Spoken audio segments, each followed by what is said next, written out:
मित्रांनो, यापूर्वीच्या अध्यायामध्ये मी तुम्हाला म्हणालो होतो की एक कुंभ राशीच्या जातकावरती एक मी गोष्ट सांगणार आहे. आणि हा गोष्ट सांगण्याच्या मागचा उद्देश एवढाच आहे की ज्योतिषशास्त्र हे किती अगाध शास्त्र आहे हे तुम्हाला मला समजावून द्यायचं आहे. त्याच्यामागे विज्ञान काय आहे, त्याच्यामागे शास्त्र काय आहे हे तुम्हाला समजून द्यायचं आहे. मग त्यासाठी हे उदाहरणादाखल ही गोष्ट मी तुम्हाला सांगतोय.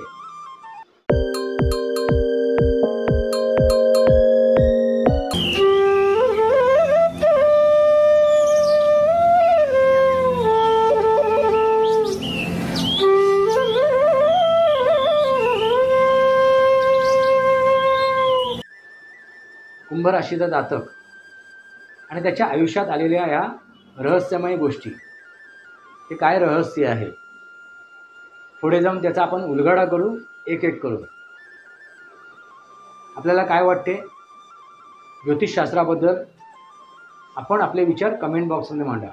आणखीन एक मित्रांनो, महत्त्वाची गोष्ट, ही जी गोष्ट मी तुम्हाला सांगतोय त्याच्या मागचं कारण आहे, बुलढाण्यावरून ज्या एका माझ्या सबस्क्रायबरनी मला फोन केला होता, त्या सबस्क्रायबरची रासुद्धा कुंभ आहे.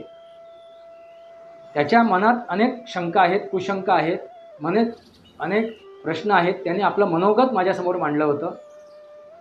तर त्या मनोगताला सुद्धा मी एक वाचा फोडणार आहे, मनोगत ह्या माझ्या चॅनलवरून. तर मनोगत ह्या चॅनलवर जाऊन त्यांचं मनोगत समजून घ्या. आणि मी त्यांना काय, नमस्कार मित्रांनो, सनातनी वास्तव या माझ्या शृंखलेमध्ये पुन्हा एकदा आपलं स्वागत. मी आपला मित्र राजेश वासंती सभाजी गुरुजी. मित्रांनो, यापूर्वीच्या अध्यायामध्ये मी तुम्हाला म्हणालो होतो की एक कुंभ राशीच्या जातकावरती एक मी गोष्ट सांगणार आहे. आणि हा गोष्ट सांगण्याच्या मागचा उद्देश एवढाच आहे की ज्योतिषशास्त्र हे किती अगाध शास्त्र आहे हे तुम्हाला मला समजावून द्यायचं आहे. त्याच्यामागे विज्ञान काय आहे, त्याच्यामागे शास्त्र काय आहे हे तुम्हाला समजून द्यायचं आहे. मग त्यासाठी हे उदाहरणादाखल ही गोष्ट मी तुम्हाला सांगतोय. मित्रांनो, हे थोतांड आहे का ज्योतिषशास्त्र, की अंधश्रद्धा आहे का, की विज्ञान आहे, की शास्त्र आहे, हे जाणून घेण्यासाठी ही गोष्ट मी तुम्हाला सांगणार आहे. मित्रांनो, ज्योतिषशास्त्र हे अगाध शास्त्र आहे.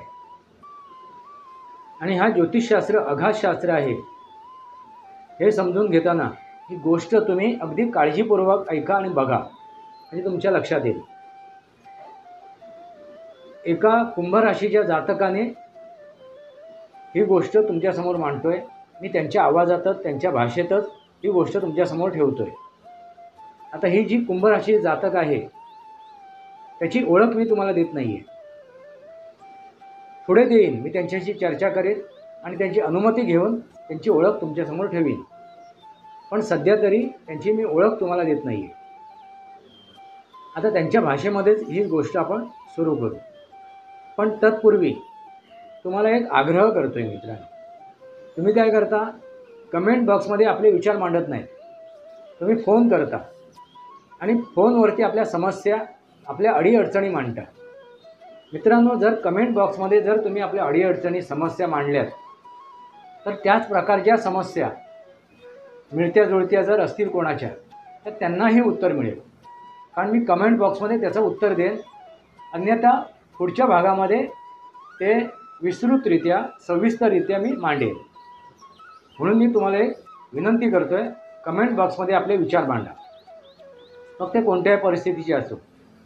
पहिल्यांदा मनातून ही एक धास्ती काढून टाका की तुम्ही जर ह्या विषयावरती चर्चा करायला गेलात तर तुम्हाला कोण काय म्हणेल, अंधश्रद्धाळू आहे का. मित्रांनो, त्यासाठीच हा मी व्हिडिओ बनवतो आहे. हे अंधश्रद्धा नाही आहे, ही श्रद्धा आहे, हे विश्वास आहे आणि हे वास्तव आहे. ज्योतिषशास्त्र म्हणजे खगोलशास्त्र, ग्रह ताऱ्यांच्या त्यांच्या ऊर्जेवरती हे शास्त्र चालते.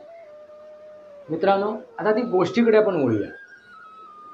ती गोष्ट मी त्यांच्या भाषेमध्येच मी तुमच्यासमोर ही मांडतोय.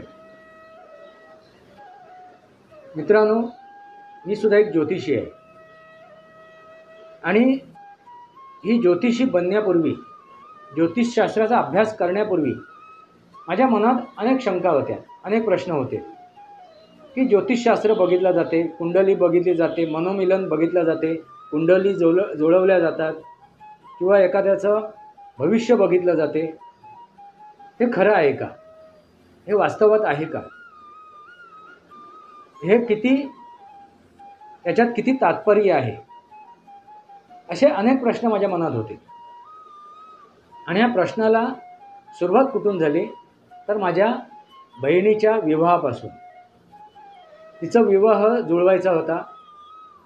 त्याप्रमाणे मग माझ्या वडिलांनी तिची पत्रिका बघायला सुरुवात केली आणि तिची पत्रिका बघितली. जन्मपत्रिका बघितल्यानंतर त्यांच्या निदर्शनात आलं, अनेक ज्योतिषांनी त्यांना सांगितलं की हिची पत्रिका जुळल्याशिवाय हिचा विवाह करू नका, अन्यथा विवाहाच्या नंतर हिचं डिवोर्स होऊ शकतो, काही महिन्यातच, काही दिवसातच, काही वर्षातच.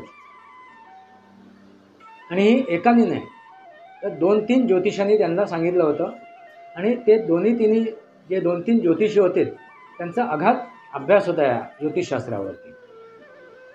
आता मित्रांनो, प्रश्न माझ्या मनात निर्माण झाला. माझी ती लाडकी बहीण, आवडती बहीण, तिच्यावरती माझं थोडंसं इतर भावांपेक्षा थोडंसं जास्त प्रेम होतं. तर मी विचार केला की खरोखरच हे वास्तव आहे का, सत्य आहे का, हे थोतांड आहे, ही अंधश्रद्धा आहे. आणि तसंच जर असेल तर माझ्या बहिणीचं लग्न पत्रिका बघूनच अभ्यासपूर्वकच करणं गरजेचं आहे, कारण तिचं पुढचं आयुष्य त्याच्यावरती अवलंबून आहे. आणि मग मी ज्योतिषशास्त्र अभ्यासाला घेतला, अभ्यास करायला सुरुवात केली. आता कुठून करायचं, कसं करायचं याचं मला ज्ञान नव्हतं, याची मला माहिती नव्हती. आता कुठे क्लास असेल, कुठे याचं ज्ञान आपल्याला मिळू शकेल याची कल्पना नव्हती. पण मग ज्योतिषशास्त्राची पुस्तकं वाचायला सुरुवात केली, ज्योतिषशास्त्र हे काय समजून घ्यायचा प्रयत्न केला. मग एक कळलं की ज्योतिषशास्त्र हे जे काय आहे ते पुराणामध्ये सुद्धा आहे. ज्योतिषशास्त्र हे पुराणामध्ये सुद्धा आहे. तर मी विचार केला की पुराणामध्ये नक्की काय आहे ते आपण शोधून काढूया. पुराणामध्ये हे काय कशा स्वरूपात लिहून ठेवलं आहे. म्हणजे जी 18 पुराणं आहेत त्याच्यात ज्योतिष पुराणसुद्धा आहे. मग त्याच्यावरती मी अभ्यास केला, ज्योतिष पुराण समजून घ्यायचा प्रयत्न केला. त्याबरोबर मी 4 वेदांचा अभ्यास केला, 4 वेद समजून घ्यायचा प्रयत्न केला, कारण ते विज्ञान आहे, शास्त्र आहे, त्या दृष्टीने मी त्याच्याकडे बघायला लागलो. उपनिषदं समजून घेतली, 6 शास्त्र आहेत त्यांचा अभ्यास केला. म्हणजे सुरुवात केली मी आणि हळूहळू त्याच्यात मी पारंगत होत गेलो, ते ज्ञान मी अवगत करत गेलो. पण मित्रांनो, सुरुवातीला तेवढा वेळ नव्हता माझ्याकडे, कारण तिचा विवाह जमवण्यासाठी वडील धावपळ करत होते आणि तेवढा वेळ नव्हता. आणि तेवढ्या वेळात हे ज्योतिषशास्त्र मी शिकून घेऊ शकत नव्हतो. मग काय करायचं? जर ज्योतिषांचं ऐकलं तर तिची पत्रिका जुळायला पाहिजे, आणि ज्योतिषांना अव्हेरलं, ज्योतिषशास्त्राला जर अव्हेरलं तर काय होईल पुढे, असा प्रश्न निर्माण झाला होता. मग मी त्याच्यातून एक मध्य मार्ग काढायचा ठरवलं. आणि काय विचार केला की आपल्या जवळच्या नातेवाईकामधीलच एखाद्याचा मुलगा असेल आणि त्याच्याशी विवाह झाला तर कुठेतरी सांभाळून घेता येईल. आणि तसंच झालं. आमच्या कुटुंबातील एका परिवारातील एका नातेवाईकातील मुलाशी मी संवाद साधले आणि त्याला तयार केलं विवाहासाठी. त्यांच्या पत्रिका बघितल्या, पण त्यांच्या पत्रिकासुद्धा जुळत नव्हत्या. पण काही अंशी गुणमिलन होत होतं. मग विचार केला, त्याच्या जवळचा व्यक्ती आहे, जवळचं नातं आहे, तर तसा काही जर प्रसंग आला तर त्याचे घरचे सांभाळून घेतील किंवा तोही सांभाळून घेईल, असा एक माझ्या मनात विचार आला. आणि त्या दरम्यान माझ्या आजीने सुद्धा मला सांगितलं, म्हणजे आईच्या आईने, तिच्याशी मी चर्चा केली की असा असा विचार माझ्या मनात आहे, तुला काय वाटते? ती म्हणाली, चांगली गोष्ट आहे, याच्यावरून यापूर्वी चर्चासुद्धा झाली आहे. तो मुलगा पण चांगला आहे, तो मला आवडतोसुद्धा, हरकत नाही आहे. तो पुढे जाऊन हे जुळवून आण. आणि तसं जुळवून आणलं. त्यांचा विवाह झाला. वडील त्याला विरोध करत होते, कारण ती पत्रिका 100% जुळत नव्हती. ज्या प्रकारे त्यांना हवी होती त्या प्रकारे ती जुळत नव्हती. पण शेवटी मी ज्या प्रकारे ती गोष्ट साध्य केली होती, म्हणजे थोडक्यात रणनीती मी तयार केली होती, त्या रणनीतीनुसार तो विवाह झाला. मित्रांनो, त्यांच्या विवाहामध्ये, त्यांच्या वैवाहिक जीवनामध्ये अनेक प्रसंग आले, चढ उतार आले, वादविवाद झाले, सर्व मान्य आहे मला. पण दगडापेक्षा वीट मऊ. महत्त्वाची गोष्ट काय होती? दगडापेक्षा वीट मऊ. एकाच नात्यामधील, जवळच्या नात्यामधील असल्यामुळे तुटता बऱ्याच वेळा ते सांभाळून घेतलं गेलं दोघांनी मिळून. मीही प्रयत्न केले त्या दरम्यान की असं काय घडू नये, असं काही विपरीत होऊ नये. आणि माझं लक्ष होतं, बारीक लक्ष होतं. आता ते त्यांना कळलं आहे नाही कळलं आहे ते परमेश्वराला माहिती, पण माझं बारीक लक्ष होतं. त्यांच्या विवाहाच्या त्यांच्या त्या नात्यामध्ये, वैवाहिक जीवनामध्ये हा प्रसंग येऊ नये की दोघं विभक्त होतील, याची पुरेपूर काळजी मी घेतली मानसिकदृष्ट्या. त्या माझ्या बहिणीलाही समजवत होतो, त्या माझ्या भावजीलाही मी समजवत होतो, वेळोवेळी पदोपदी, क्षणोक्षणी. असो मित्रांनो, आजही ते एकत्र आहेत. त्यांच्या वैवाहिक जीवनात तो प्रसंग निर्माण झाला नाही आहे आणि ती वेळसुद्धा निघून गेलेली आहे. कारण एका मर्यादेनंतर ती गोष्ट होत नाही, कारण ते मॅच्युअर झालेलं असतात. समाजाशी कुठेतरी त्यांना देणं घेणं असते. समाजाला काय उत्तर देणार, समाजासमोर कसं जाणार, असे प्रश्न निर्माण होतात आणि मग ती गोष्ट टाळली जाते. पण एक गोष्ट लक्षात आलं की पत्रिका न जोडल्यामुळे त्या दोघांमध्ये विचारामधील जे विविधता आहे किंवा विचारामध्ये जे त्यांच्या हे आहे, वेगळेपणा आहे, तो सांधला जात नाही आहे. असो मित्रांनो, पण त्यांचं वैवाहिक जीवन आता ठीक आहे. मित्रांनो, ही एक गोष्ट झाली. पण त्यानंतर हळूहळू माझ्या लक्षात आलं की ज्योतिषशास्त्र हे अगाध शास्त्र आहे. अगदी खोलात गेलो. आता जे दुकानं टाकून बसले आहेत ना ज्योतिषी, त्याप्रमाणे नव्हे. आणि मी कुठेही क्लास केलेला नाही, कुठेही जाऊन मी कोणाकडून ते ज्ञान अवगत केलेलं नाही आहे. तर ज्योतिष पुराण, 4 वेद, उपनिषद, 18 पुराणं, 6 शास्त्र यांच्यावरती ते समजून घेतलेलं आहे. मित्रांनो, एक गोष्ट लक्षात आली की ज्योतिषशास्त्र हे अगाध शास्त्र आहे. आता हे अगाध शास्त्र आहे तर ते सुद्धा मला समजून घ्यायचं आहे. मग त्याच्यासाठी काय करायला हवं? प्रयोग करायला हवा. आणि तो प्रयोग मी स्वतःवरती केला. आता तुम्ही म्हणाल कशा प्रकारे प्रयोग केला? कुठल्या प्रयोगशाळेत जाऊन केलात का? नाही मित्रांनो, माझ्या विवाहाचा जेवढी प्रश्न निर्माण झाला, ती वेळ आली, समीप आली आणि विवाह करायचं ठरलं, त्यावेळी मग मी मॅरेज ब्युरोमध्ये जाऊन माझं नाव नोंदवलं होतं आणि तिथून अशा 5 मुलींचं नावं घेतलीत, त्यांच्या 5 मुलींची नावं निवडलीत आणि मग त्यांच्याशी संपर्क साधला. त्यामधील 3 ज्या मुली होत्या त्या मुलींशी जे त्यांचे महत्त्वाकांक्षा होते, त्यांचे विचार होते, ते मला पटले नाहीत, म्हणून मी त्यांना नकार दिला. राहिल्या 2 मुली. आता त्यामधील एका मुलीला मी ज्यावेळी संपर्क साधला त्यावेळी ती उद्धट बोलली माझ्यावर फोनवरती संवाद साधल्यानंतर. तुम्हाला काय घाई झाली आहे किंवा अमुक झालं आहे का, तमुक झालं आहे का, अशी तिने भाषा केली माझ्याबरोबर. आम्ही ठरवलं की ही मुलगी उद्धट आहे, तिच्याशी पुढे जाऊन काय चर्चा करण्यात अर्थ नाही आहे, बोलण्यात अर्थ नाही आहे. पण त्या मॅरेज ब्युरोवाल्यांनी ती आवर्जून पत्रिका माझ्या पुढ्यात सरकवली होती की ही मुलगी खूप चांगली आहे, तुमचा संसार चांगला होईल वगैरे वगैरे, म्हणून ती मी पत्रिका घेतली होती. आता राहिली 5वी मुलगी. त्या 5व्या मुलीशी मी संपर्क साधला. तिची आणि माझी पत्रिका ही जुळत होती. तिचे आणि माझे विचारही जुळत होते. बऱ्याच अंशी फोनवरती मी बोलल्यानंतर प्रत्यक्षात भेटायचं होतं आणि नक्की करायचं होतं.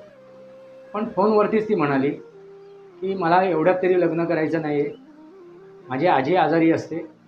आजीसाठी मला एवढ्यात तरी विवाह करायचा नाही आहे.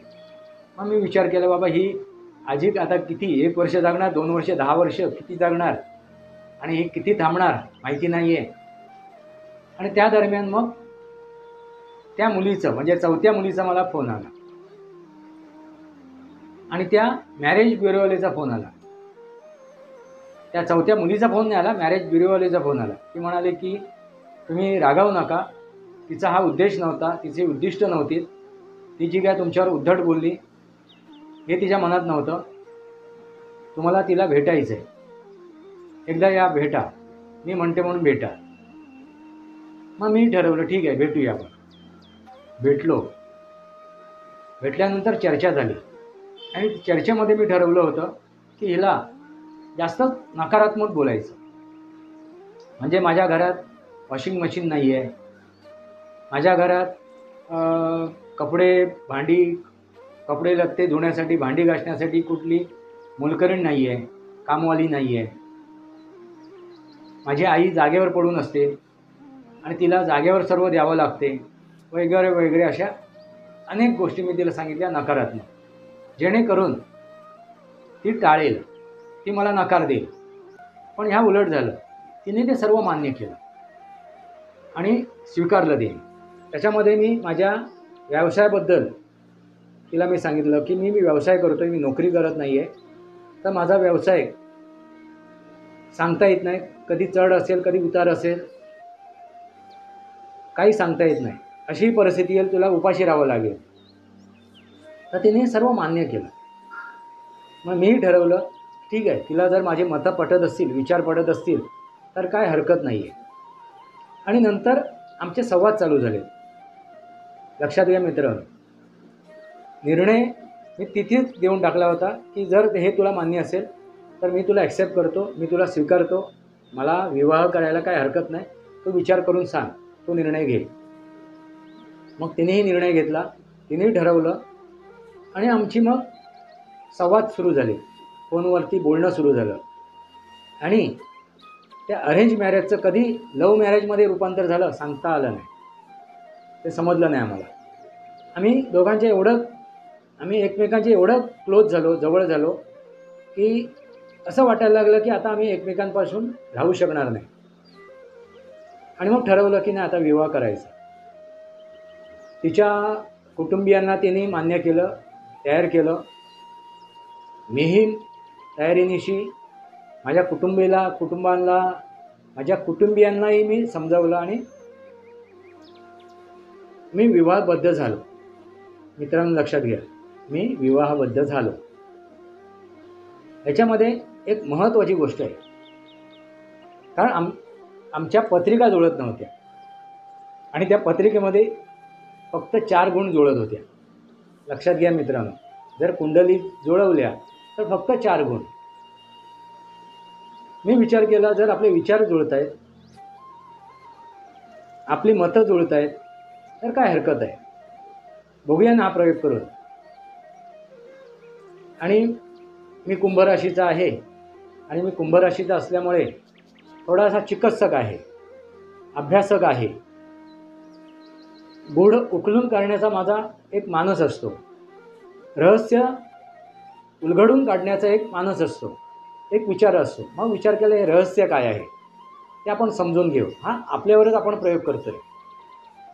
जर हा संसार आपण करू शकलो, टिकवू शकलो तर हे कदाचित ज्योतिषशास्त्र थोतांड असेल आणि जर समस्या निर्माण झाल्या तर हे ज्योतिषशास्त्र अगाध असेल. असं ठरवून तो विवाह झाला होता. आता विवाह झाल्यानंतर अगदी काही दिवसातच, काही महिन्यातच तिचं आणि माझं असं बोलणं झालं होतं की पत्रिकेप्रमाणे तर विवाह झालेला नाही आहे, आपली पत्रिका बघितलेली नाही आहे. आणि त्यांनाही ती पत्रिका बघायची नव्हती, त्यांच्या भावंडांना ते ह्याला मानत नव्हते आणि त्यामुळे त्याच्यावरती जोर दिला गेला नाही, प्रश्न निर्माण झाला नाही. पण एक दिवस ती म्हणाले की माझे मामा आहेत एक, त्या मामांशी आपण संपर्क साधूया आणि आपण ही पत्रिका बघूया.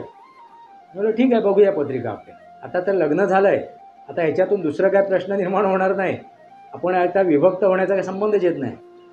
ठीक आहे, एक आपल्या मनाला तू म्हणतेस म्हणून सुद्धा आणि मलाही जाणून घ्यायचं आहे. मग आम्ही ती पत्रिका घेऊन तिच्या मामाकडे गेलो. चांगले अभ्यासक होते ते, आता ते हयात नाही आहेत. तर त्यांच्यासमोर पत्रिका ठेवली, पण त्यांना सांगितलं नाही हे आमची पत्रिका आहे म्हणून. मी त्यांना सांगितलं की हे माझ्या एका मित्राची आणि एक मैत्रिणीची पत्रिका आहे, ती जरा बघा, यांचा विवाह करायचा आहे, ते दोघं लव्ह मॅरेज करू इच्छितात. त्याने दोघांची कुंडली बघितली, सगळं गणित उलटं सुलटं करून अगदी आकडेमोड वगैरे केलेत आणि त्यांनी त्या दोन्ही पत्रिका म्हणजे ते दोन्ही कागद दिलेले त्यांच्यासमोर डिटेल्स ते फेकून दिले सरळ सरळ अक्षरशः आणि म्हणाले ह्या भानगडीत पडू नका. यांचा विवाह जरी झाला तरी 3 महिन्यात किंवा 6 महिन्यात किंवा 3 वर्षात यांचा डिवोर्स होणार 100%. त्यामुळे यांचा विवाह करू नका, कितीही दोघं एकमेकांवरती प्रेम करत असले तरी. मित्रांनो, गंमत बघा काय ती.